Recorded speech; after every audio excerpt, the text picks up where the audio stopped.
Hola chiquillos, esta es la cuarta clase de la serie de clases de vías motoras, y vamos a hablar esta vez del tracto vestíbulo-espinal.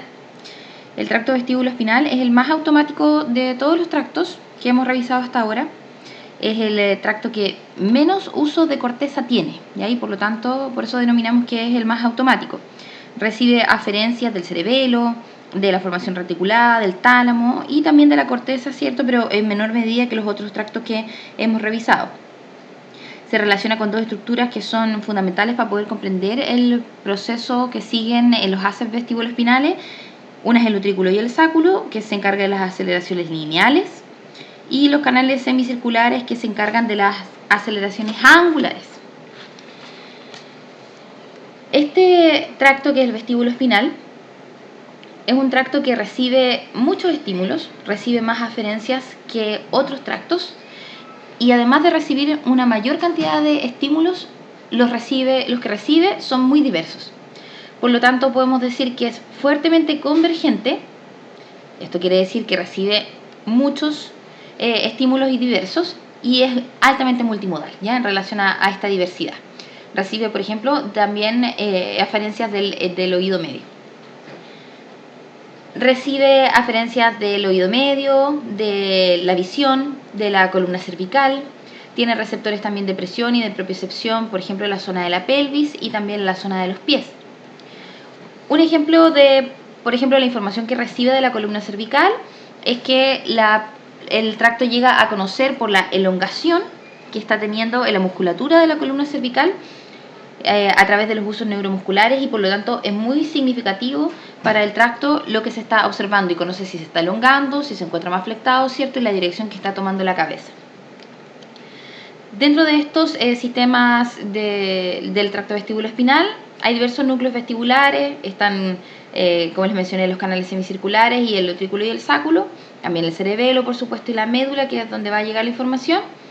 Y estos núcleos entonces van a dividir los haces en vestíbulo espinal medial y el lateral, ya como los otros que hemos revisado también. El haz vestíbulo espinal, en general, tanto medial como lateral, va a recibir información de lo que les mencioné anteriormente, ¿cierto? De laberinto, visuales, propioceptivas en pelvis y en pie, y activa rápidamente el sistema automático, ¿cierto? Sin control cortical.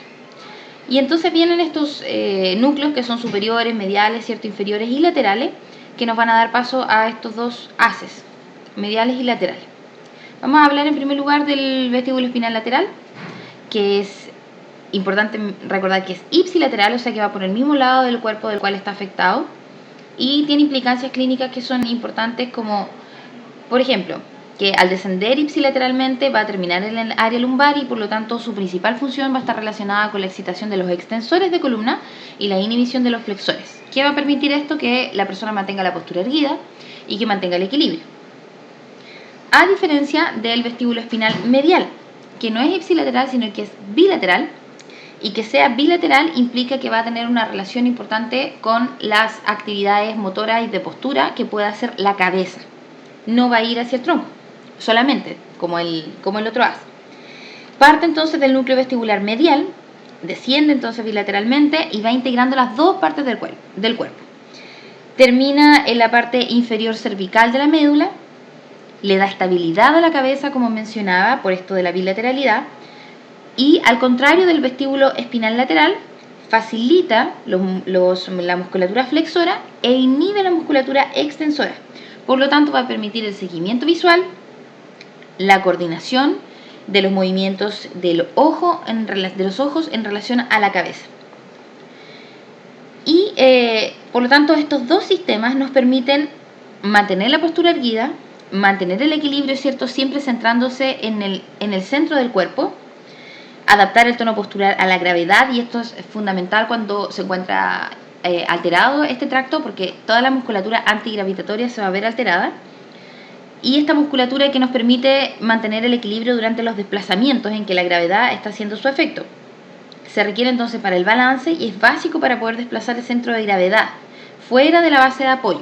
Esto ocurre, por ejemplo, cuando nosotros iniciamos la marcha, o cuando estamos haciéndolo durante la marcha, que damos el paso y que nos desplazamos del centro de gravedad.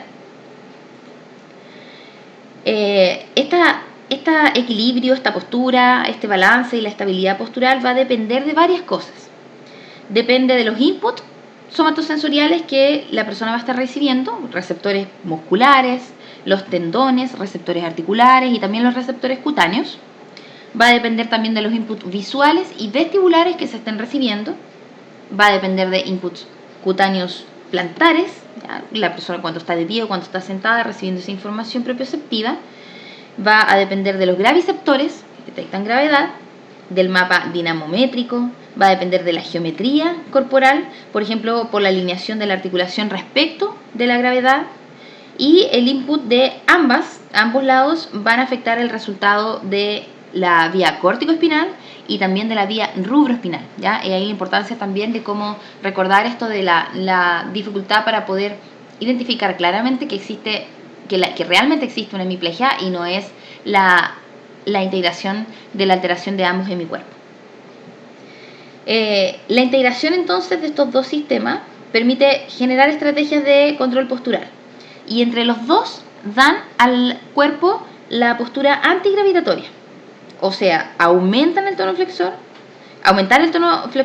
es a expensas de que otros sistemas, por ejemplo, no estén funcionando. El patrón flexor, la aparición de ese patrón flexor ocurre también porque los otros sistemas, en este caso, por ejemplo, vestíbulo espinal, que se va a encargar de la extensión, no va a estar funcionando.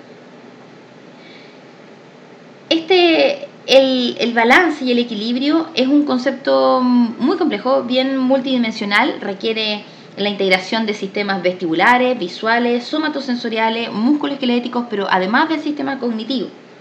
Y la integración de estos sistemas le permite a la persona y al cerebro planificar, ejecutar los patrones de movimiento, realizar las estrategias de control postural y hacerlo rápido, hacerlo de forma eficiente, anticipándose, por ejemplo, a las diversas fuerzas de desestabilización que tenemos, entre ellas la fuerza de gravedad, o por ejemplo cuando nos tropezamos o cuando alguien nos mueve, ¿cierto? Cuando está al lado o cuando queremos esquivar alguna cosa o hacer un alcance.